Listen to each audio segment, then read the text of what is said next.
ख्वातीन और हज़रात, अ, आप सबका आने के लिए शुक्रिया। जैसा कि आप लोग जानते हैं कि 25 अक्टूबर को सुबह 8:15 से और रात के 10:30 तक किनीज प्लैनेट करीबन 23 प्रोग्राम्स ऑर्गेनाइज कर रहा है। मकसद ऑफ कोर्स उसका फंड रेजिंग है। तो उसी सिलसिले में आज मैं अपने अजीम दोस्त अंबर सलीम से आप सबको वाकिफ कराना चाहूँगा। अंबर एक प्रोफेशनल सोशल वर्कर हैं, एक थिएटर आर्टिस्ट हैं। उन्होंने कई फिल्मों में डायरेक्शन का काम किया है, स्क्रिप्ट्स लिखी हैं।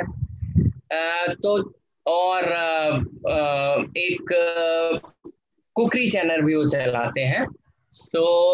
वेलकम अंबर। शुक्रिया बहुत बहुत जमाल। अंबर, आप थोड़ा अपने बारे में। अपने बारे में, मैं सहारनपुर का रहने वाला हूँ जी। और जब आया था बम्बई था, अब मुंबई में रहता हूँ और फिल्म इंडस्ट्री में काम करता हूँ और बच्चों के लिए एनिमेशन शोज लिखता हूँ। डिज्नी के लिए लिखे हैं और डिस्कवरी किड्स के लिए लिखे हैं, निक के लिए कुछ शोज लिखे हैं। तो ये है फिलहाल। खाना खाने का तो शौक रहा ही है। खाना बनाने का शौक जो है वो लग गया था और उस शौक ने जो है आज एक चैनल बनवा दिया है। तो अभी जी, एक जायके तो वाला थोड़ी किचन के नाम से। इस जर्नी के बारे में थोड़ा सा हमें बताएं, और ऑडियंस भी जानना चाहेंगे कि सोशल वर्क प्रोफेशन से लेके और ये कुकरी चैनल तक का सफर अगर ब्रीफ में आप बता पाएं थोड़ा सा। देखिए, सोशल वर्क तो एडमिशन हो गया इसलिए चला गया मैं, ठीक है। लेकिन मैं एक्चुअली मुझे किसी ने कहा था कि सोशल वर्क में ये थिएटर से जुड़ा हुआ है, इसमें थिएटर है। तो मैंने सोचा कि उससे अच्छी पढ़ाई कोई हो नहीं सकती जिसके अंदर थिएटर है, क्योंकि वो मैं पहले से कर रहा था इप्टा के साथ में। तो मेरी आंखें एकदम से ऐसे हो गई कि यार यही यही कोर्स करना है, इसी में एडमिशन लेना है। और बहुत दुआएं भी की, मेहनत भी की और खैर एक लिस्ट में नाम नहीं आया, दूसरी तीसरी में आ गया। और उसके बाद जाने के उसमें क्लास में जाने के बाद पता लगा कि वो जो आपको बताया गया था या जो आपने सुना था, भाई साहब, वो गलतफहमी थी। आप गलतफहमी के शिकार हुए हैं और एडमिशन तो हो गया है आपका। तो वो एक प्रोग्राम मीडिया एक बहुत छोटा सा हिस्सा है उसका। जी जी। तो अब मरता क्या नहीं करता, खैर। लेकिन सोशल वर्क के जरिए जैसे कम्युनिटी वर्क हुआ, ग्रुप में काम किया, तो उस जर्नी में मैंने जिंदगी के बहुत अलग अलग पहलुओं को देखा, अलग अलग किरदारों को देखा, जिनकी मुझे नाटकों में जरूरत थी, जिसकी मुझे सीरियल में, फिल्मों में जरूरत थी। वो शायद मैं कभी उन तक नहीं पहुंच पाता। वो दर्द, वो एहसास, वो लोगों के जज्बात, वो किस किस तरीके से कहाँ कहाँ पर हैं। क्योंकि हम एक बहुत ही अब यमुना पुष्टा में कौन जाएगा, मैं कभी जिंदगी में तसव्वुर नहीं कर सकता इस बात का कि मैं कभी जाऊंगा या कोई और भी जाएगा, जब तक कि उसका अपॉइंटमेंट माना हो। तो इस तरीके से मुझे सोशल वर्क के थ्रू, ये बीएसडब्ल्यू के थ्रू वो सब जानने का बहुत बहुत अच्छे से मौका मिला, बहुत करीब जाने का मौका मिला एक उस आदमी तक जहां तक मैं कभी पहुंच नहीं सकता था, या जिसके सेंटिमेंट्स को मैं कभी समझ नहीं सकता था। तो फिर अब जाना तो मुझे, मतलब टारगेट तो मेरा मुंबई था तभी से। तो फिर मैं श्री राम सेंटर से मैंने ज्वाइन कर लिया था, थिएटर कोर्स किया मैंने वहां से 2 साल का। तो सब कर करा के फिर एक वहीं पे मैंने सीरियल्स में काम करना शुरू कर दिया था, डायरेक्शन में। और फिर मैं मुंबई आ गया और मुंबई में फिर अच्छा, फिर ये कि मैं 12th करके घर से बाहर निकल गया था। तो अब खाने की परेशानी सबसे ज्यादा थी कि भाई खाना कैसे बनाएंगे, कैसे खाएंगे। तो जब तक दिल्ली में था तब तक तो, क्योंकि जाकिर नगर बटला हाउस जो है वो खाने से भरे पड़े हैं, और सस्ते बिल्कुल। खाने से भरे पड़े हैं, सस्ते और अच्छे खाने से, उम्दा लजीज खाने, तो वो मिलते रहे। लेकिन जब मुंबई आ गए तब बड़ी दिक्कत हुई। हम्म फिर पहले भी बनाना थोड़ा थोड़ा सीख गए थे, फिर यहाँ पर शुरू कर दिया। और यहाँ पे बनाते बनाते जो यार दोस्त थे, तो उन्होंने कहा यार बहुत अच्छा खाना बना है, बहुत अच्छा खाना बना है। तो फिर वो कहते थे यार कभी दावत करो।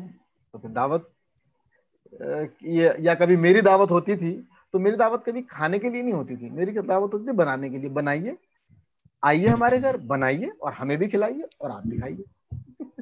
हम्म तो अब फिर ये होता है कि कुछ तो होते हैं इश्क में जुनू के आसार, कुछ लोग दीवाना बना देते हैं। तो ये जो दोस्त है ना, ये वही दीवाने हैं, वाह वाह। जिन्होंने जो है ना मुझे मजबूर कर दिया जायका वाला किचन बनाने के लिए। तो और दूसरी एक बहुत वजह ये बेहतरीन। भी है कि ये लॉकडाउन जो था, तो इसमें घर में बैठे हुए थे हम्म सभी लोग, जो नहीं भी आज तक जिसने कभी नहीं भी बनाया था वो भी बना ही रहा था, तो हम तो बनाते आ रहे थे। तो इसमें और थोड़ी सी स्किल्स जो है, हम्म थोड़ी सी और ये हो गई, धार लग हम्म गई उस पे। तो हमने कहा यार जब धार लगी गई है तो चलो हम्म, अब जो है चैनल बना लिया जाए। बहुत बढ़िया। तो अंबर ये बताइए कि जो 25 तारीख को सेशन होगा आपका, जी। उसमें जो लोग हैं, कैसे डिफरेंट हैं आप और कुकरी चैनल से? हम्म, कैसे डिफरेंट है, देखिए मेरा, अगर आपने चैनल देखा होगा मेरा जायका वाला किचन, ऑब्वियसली आपने तो देखा ही होगा, या जो भी कोई देखेगा, तो अक्सर ये होता है कि औरतें खाना बना रही हैं किचन में, औरतें खाना बना रही हैं, यही हम देखते आ रहे हैं आज तक। या तो अगर कोई मर्द खाना बना रहा है तो वो शेफ है प्रोफेशनली, वो अपना सब लगा के सब खड़ा है, तो सबको लगता है ये शेफ है, ये इसका काम है। हम्म ठीक है। अब घर में जो है, हम्म तो वो तो औरत का काम है हम्म खाना बनाना। इवन मैं अगर अपने घर में भी, मैं हम्म सहारनपुर से बिलोंग करता हूँ, तो हमारे यहाँ बहुत ही मतलब ज्यादा प्रोग्रेसिव उस तरह की फैमिलीज हैं नहीं है वहां पर। तो वही जो चले आ रहे हैं कि भाई औरतें जो है हम्म घर में रहती हैं और मर्द जो है वो घर का कुछ काम नहीं करते।